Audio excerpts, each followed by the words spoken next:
क्या 170.7 million dollar की brand value वाला एक सुपरस्टार सिर्फ एक यूनियन के कहने पर रातों रात बैन किया जा सकता है?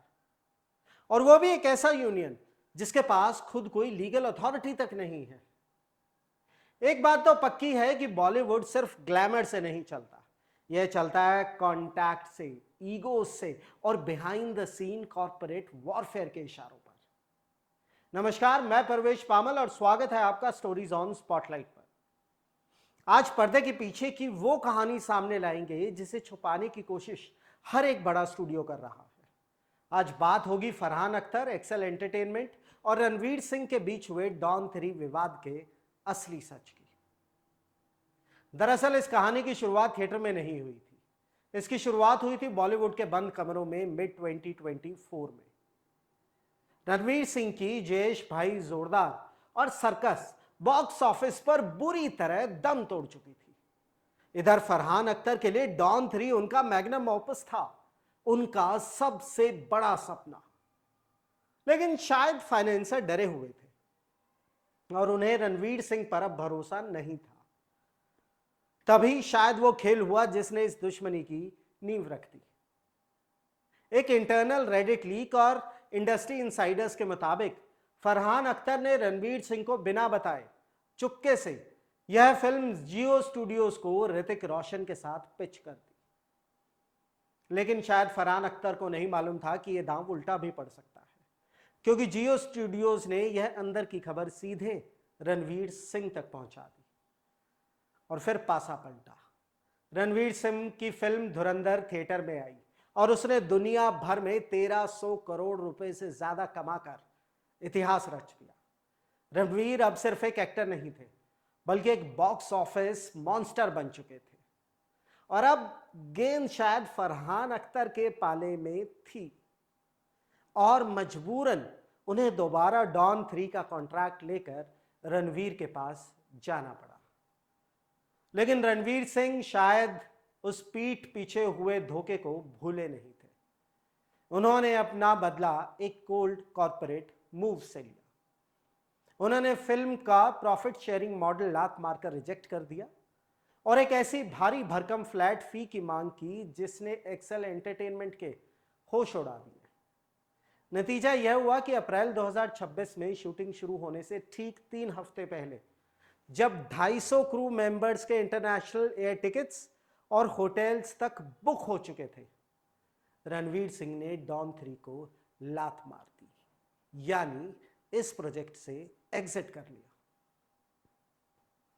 एक्सेल एंटरटेनमेंट ने बाकायदा अपने रिटन एग्रीमेंट्स, एक्सपेंस शीट्स और व्हाट्सएप चैट सामने रखकर दावा किया है कि इस लास्ट मिनट एग्जिट की वजह से उन्हें 45 करोड़ रुपए का सीधा प्री प्रोडक्शन लॉस हुआ है।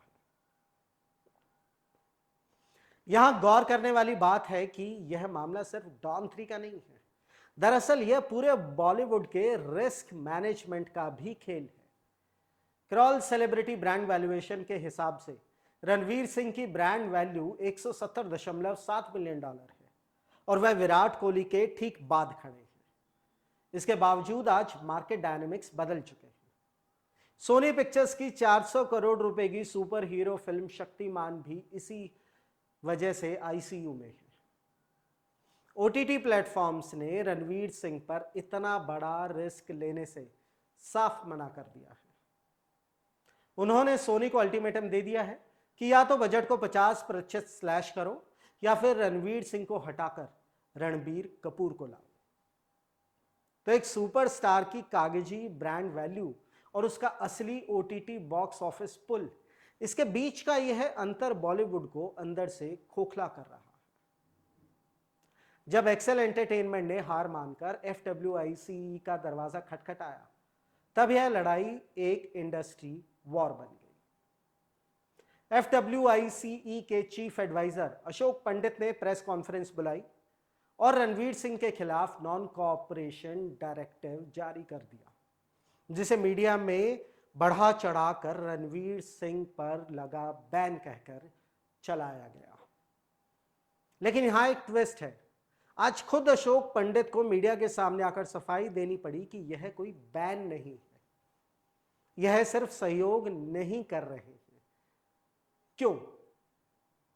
क्योंकि वो खुद जानते हैं कि जब यह नोटिस रणवीर सिंह के पास पहुंचा तो उनका जवाब लीगली बुलेट प्रूफ था।